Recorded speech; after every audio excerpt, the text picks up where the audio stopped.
اور اس کے عوض اس کو کچھ بھی دنیا سے درکار نہیں ہے. نہ وہ کوئی تنخواہ آپ سے مانگتا ہے, نہ وہ کوئی TADA مانگتا ہے, نہ اسے اپنے بیوی بچوں کے لیے مفت تعلیم چاہیے, نہ مفت صحت کی سہولتیں چاہیے, نہ اس کو کوئی نشان امتیاز چاہیے, نہ اس کو کوئی پبلسٹی چاہیے, اس کو کچھ بھی نہیں چاہیے. اس کا کام صرف اتنا ہے کہ وہ اللہ تعالیٰ کی کبریائی کے اعلان اور اس کے نفاذ اور مسلمانوں کی امت مسلمہ کی شوکت کے اظہار کے لیے اور نفاذ کے لیے اپنی جان دینا چاہتا ہے بس. تو یہ مجاہد جو ہے وہ کوئی ایک ایسا آدمی تھوڑی ہے کہ جو کوئی ایک خاص آدمی ہے. ہر مسلمان کو مجاہد ہونا چاہیے. جہاد کوئی ایسا فریضہ نہیں ہے. جب فرض عین ہوتا ہے جہاد تو ہر اس آدمی پر فرض ہوتا ہے کہ جو جنگ لڑنے کی صلاحیت رکھتا ہے. پھر یعنی یہ ہمارا مسئلہ ہے کہ ہم نے جنگیں تو بہت لڑی ہیں مگر جہاد ہم نے صرف ایک ہی کیا ہے, یعنی ریاستی سطح پر, اور وہ جہاد افغانستان ہے. تو ہمیں جہاد کا جو پورا فلسفہ ہے, جو ہماری اس میں تاریخ ہے, اس کو ہمیں پیش نظر رکھنا چاہیے. مجاہد کوئی ایک پرٹیکولر آدمی نہیں ہے. یہ کام تو ہر آدمی کو, ہر مسلمان کو کرنا چاہیے. ہر اس مسلمان کو کہ جس کے اندر جہاد کی صلاحیت ہو اس کو کرنا چاہیے. اب یہ الگ بات ہے کہ کسی کا دائرہ کار کیا ہے اور کسی کا دائرہ کار کیا ہے. کوئی لکھ سکتا ہے تو اسے جہاد بالقلم کرنا چاہیے. کوئی اگر عملاً جہاد میں حصہ لے سکتا ہے اس کو یہ کرنا چاہیے. اور اگر کوئی ان کی محض نگہداشت کر سکتا ہے, ان کے لیے مال فراہم کر سکتا ہے تو ان کو مال فراہم کرنا چاہیے. تو مجاہد اس اعتبار سے جہاد کا جو تصور ہے, شہادت کا جو تصور ہے, مجاہد جو ہے وہ امت مسلمہ کا, صرف پاکستانی قوم کا نہیں, پوری امت مسلمہ کا ایک بہت بڑا اثاثہ ہے. اور اس تصور نے وقت کی 2 سپر پاورز کو شکست سے دوچار کیا ہے. ہمارا المیہ یہ ہے کہ افغانستان میں امریکہ کو اور اس کے اتحادیوں کو, تمام اتحادیوں کو شکست ہو گئی ہے. اور یہ اتنی بڑی خبر ہے کہ اگر یہ خبر امریکہ کے پاس ہوتی یا یہ خبر یورپ کے پاس ہوتی تو میں آپ کو یقین سے کہہ سکتا ہوں کہ اب تک وہ اس خبر پر درجنوں فلمیں بنا چکے ہوتے, اس پر ہزاروں کی تعداد میں سیمینارز ہو چکے ہوتے, 50 کتابیں لکھی جا چکی ہوتی. یہ ان کے روزانہ کے اخبارات کی ہیڈ لائن ہوتی, یہ ان کے ٹی وی چینلز کی ہیڈ لائن ہوتی, اور اس پر کروڑوں گفتگویں وہ ٹیلی ویژن سے اور ریڈیو سے نشر کر چکے ہوتے. لیکن امت مسلمہ کا مسئلہ یہ ہے کہ وقت کی ایک سپر پاور کو جہاد کے تصور نے, شہادت کے تصور نے آپ کے پڑوس میں شکست سے دوچار کر دیا ہے. اور ہم یہ اطلاع امت مسلمہ تک پہنچانے میں ناکام ہیں, بلکہ ہم اس اطلاع کو اطلاع بنانے میں ناکام ہیں. یہ ہماری ناکامی کا کوئی تصور کر سکتا ہے کہ ہماری ناکامی کس درجے کی ہے؟ تو بلا شبہ جہاد کا تصور, شہادت کا تصور اور مجاہد کا تصور اور ہمارے لیے ایک بہت بڑا اثاثہ ہے, امت کی سطح پر اثاثہ ہے, اور ہمیں اپنے اس اثاثے کی ہر قیمت پر حفاظت کرنی ہے. جب ایک اور سوال جو ہے وہ یہ ہے کہ بے نظیر بھٹو نے کہا کہ بے نظیر بھٹو کو قتل ہی اس لیے کیا گیا کہ اس نے کہا تھا کہ اسامہ ہلاک ہو چکے ہیں, جبکہ 2 مئی کو جو کچھ ہوا وہ صرف ڈرامہ تھا. ہم کس طرح اسامہ کی شہادت کا یقین کر لیں جبکہ اس کی لاش تک کی کوئی ویڈیو نہیں دکھائی گئی اور کوئی واضح ثبوت نہیں دکھایا گیا. دیکھیے ویڈیو وغیرہ جو ہے اس کی نوعیت یہ ہے کہ امریکہ میں اور یورپ میں ویڈیو کو عدالتی شہادت کے طور پر قبول نہیں کیا جاتا, اس لیے کہ ویڈیو بنانے میں اتنے کارنامے انجام دیے جا سکتے ہیں, یعنی اس کو اتنا آلٹر کیا جا سکتا ہے, اتنا بدلا جا سکتا ہے کہ وہاں اس کو شہادت کے طور پر تسلیم ہی نہیں کیا جاتا. اس لیے تصویر یا ویڈیو کی موجودگی کے اگر ویڈیو بھی موجود ہوتی یا ہو موجود تو بھی یہ شک و شبہ جو آپ نے جس کا اظہار کیا ہے کہ وہ آیا شہید ہوئے یا نہیں ہوئے یہ برقرار رہے گا. اصل بات یہ ہے کہ ہم جو لارجر پکچر ہے, جو زیادہ بڑی پکچر ہے, اس کو پیش نظر رکھیں. اس کو پیش نظر رکھ کر جب ہم بات کریں گے تو اس بات کے زیادہ امکانات ہیں کہ ہم اس پر بلیو کریں گے کہ اسامہ بن لادن وہاں موجود تھے, ان کی شہادت وہاں ہوئی ہے, اور اس کا جو پس منظر میں نے آپ سے بیان کیا اس کا وہ پس منظر ہے. تو یہ سوال ہے کہ بھئی امکانات کیا ہیں؟ کوئی امید کی صورت نظر نہیں آ رہی ہے اور کوئی جذبہ اور کوئی امید کی کوئی کرن ہمیں مطلب نظر نہیں آ رہی ہے. اگر آپ مطلب دیکھیے ایک تھوڑی بنیاد ہے, اب تو دسیوں بنیادیں ہیں کہ جن کو ہم امید کی بنیادیں ہم کہہ سکتے ہیں. اس کا ایک حوالہ تو میں نے آپ کو دیا, مطلب آپ نے اس کو شاید سنا نہیں پوری طرح سے, یا اس کا شاید اس طرح سے امپیکٹ نہیں ہوا آپ کے اوپر کہ جس طرح سے کہ امپیکٹ اس کا ہونا چاہیے.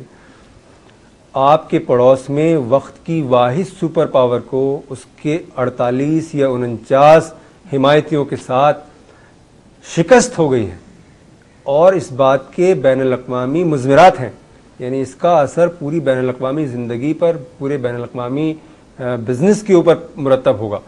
تو یہ کوئی بہت چھوٹی سی بات نہیں ہے، یہ بہت بڑا واقعہ ہے. یہ 21ویں صدی کا، یعنی میں سمجھتا ہوں کہ جہاد افغانستان میں امریکہ کی شکست سوویت یونین کی شکست سے 1000 گنا بڑا واقعہ ہے. اس لیے کہ سوویت یونین کی جو شکست تھی اس کی پشت پر امریکہ موجود تھا، اپنی فوجی، عسکری اور مالی امداد اور حکمت عملی کے ساتھ. پورا یورپ موجود تھا، تمام اسلامی ریاستیں ریاست کی سطح پر موجود تھیں. تو افغانستان کے جہاد میں سوویت یونین کو اگر شکست ہوئی تو بلا شبہ وہ بھی بہت بڑا واقعہ تھا. 20ویں صدی کے چند بڑے واقعات میں سے ایک بڑا واقعہ ہے، اس میں کوئی کلام ہی نہیں ہے. لیکن افغانستان میں امریکہ کے خلاف جو جہاد ہو رہا ہے اس کی پشت پناہی کرنے کے لیے تو کوئی بھی ایک ملک اور ایک ریاست موجود نہیں ہے. چنانچہ امریکہ کی شکست اور وہاں پر اس کے اتحادیوں یعنی یورپ کی شکست 21ویں صدی کا سب سے بڑا واقعہ ہے. لیکن ہم اس واقعے کو بھی جس طرح سے ہمیں اس کو لینا چاہیے، جس طرح سے کہ ہمیں اس کو سمجھنا چاہیے، جس طرح کہ ہمیں اس سے وابستہ ہونا چاہیے، جس طرح کہ اس کو ہمیں ڈسکس کرنا چاہیے، جس طرح کہ ہمیں اس کو پھیلانا چاہیے، جس طرح کہ اسے ہمارے روزمرہ میں شامل ہونا چاہیے تھا، ہم یہ سب کرنے میں کامیاب نہیں ہو سکے. مطلب تو یہ کامیابی جو ہے یہ کس کی کامیابی ہے؟ یہ کوئی میری اور آپ کی کامیابی تھوڑی ہے، یہ مجاہدین کی، یہ طالبان کی کامیابی تھوڑی ہے، یہ اسامہ بن لادن کی کامیابی تھوڑی ہے. یہ تو اسلام کی قوت کا، اس کی شوکت کا اظہار ہے. یہ جذبہ جہاد کی کامیابی ہے، یہ شوق شہادت کی کامیابی ہے. اور یہ اس لیے بہت بڑی کامیابی ہے کہ اس کو کسی ریاست کی سرپرستی حاصل نہیں ہے. دنیا کی تمام ریاستوں نے بظاہر اعلان کی سطح پر اپنے آپ کو اس سے بالکل دستبردار کیا ہوا ہے اور کوئی اس کو اون کرنے کے لیے تیار نہیں ہے. لیکن آپ نے دیکھا کہ اس کے باوجود 10 سال کے اندر انہوں نے امریکہ کی طاقت کو چیلنج کیا. اور کہنے والے تو امریکہ میں یہ کہہ رہے ہیں کہ امریکہ 9/11 کے بعد سے اب تک 6 ٹریلین ڈالر خرچ کر چکا ہے، 6000 ارب ڈالر اس جنگ پر صرف کر چکا ہے.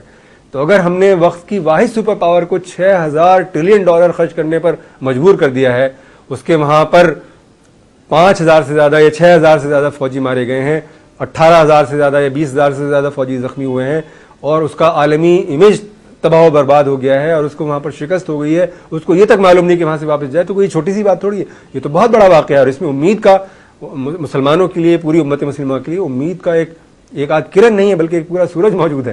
لیکن جیسے کہ میں نے آپ سے عرض کیا کہ ہم اس کو اس طرح سے نہیں دیکھ رہے ہیں جس طرح کہ ہمیں اس کو دیکھنا چاہیے. دوسری بات یہ ہے کہ ہمیں یہ بات آپ کو پیش نظر رکھنی چاہیے کہ امت مسلمہ میں ایک بہت بڑی تبدیلی یہ رونما ہو رہی ہے کہ امت مسلمہ پر گزشتہ 50-60 سال سے جو حکمران مسلط ہیں ان کے امکانات پورے ہو چکے. ان کے بارے میں 3 باتیں بالکل طے ہو گئی ہیں. نمبر 1 یہ کہ یہ نااہل ہیں، اگر یہ نااہل نہ ہوتے تو امت مسلمہ کی یہ حالت ہی نہ ہوتی جو حالت ہے. دوسرا یہ کہ یہ تمام کے تمام لوگ کرپٹ ہیں. ان کا کرپٹ ہونا یعنی صرف جنرل پرویز مشرف یا آصف زرداری یا بے نظیر بھٹو یا نواز شریف کرپٹ نہیں ہے، یا پاکستان کی فوجی اسٹیبلشمنٹ کرپٹ نہیں ہے، بلکہ حسنی مبارک بھی کرپٹ ہے. جتنے بھی حکمران ہیں آپ نام لیں ان کا، وہ سب کرپٹ ہیں. ان کے بارے میں دوسری بات یہ اسٹیبلش ہو گئی ہے. تیسری بات ان کے بارے میں یہ اسٹیبلش ہو گئی ہے کہ ان لوگوں کی وفاداریاں نہ اسلام کے ساتھ ہیں، نہ مسلمانوں کے ساتھ ہیں، نہ امت مسلمہ کے ساتھ ہیں. ان کی وفاداریاں امریکہ کے ساتھ ہیں اور ان کی وفاداریاں یورپ کے ساتھ ہیں. یہ 3 چیزیں اسٹیبلش ہو گئی ہیں اور یہ لوگ رول کرنے کی اپنی اخلاقی صلاحیت سے محروم ہو گئے ہیں. ہر جگہ محض طاقت کے ذریعے سے مسلط ہیں اور ان کی طاقت آپ جیسا کہ دیکھ رہے ہیں چیلنج ہو رہی ہے. کسی کو یہ کوئی اپنے وائلڈسٹ ڈریم میں بھی نہیں سوچ سکتا تھا کہ تیونس کے اندر جو زین العابدین تھا اس کا جو اقتدار تھا 3 دہائیوں پر محیط، وہ چیلنج ہوگا اور اس کو وہاں سے جانا پڑے گا. یہ حسنی مبارک جو تھا اس کا 3 دہائیوں پر محیط جو ہے خدا چیلنج ہوگا اور حسنی مبارک کو جانا پڑے گا. اور بشار الاسد جو ہے وہ گھبرایا ہوا ہوگا اور پریشان ہوگا، اور جو یورپ مشرق وسطیٰ کی دیگر ریاستیں ہیں وہ لرزہ پر اندام ہوگی. یہ سوچا نہیں جا سکتا تھا.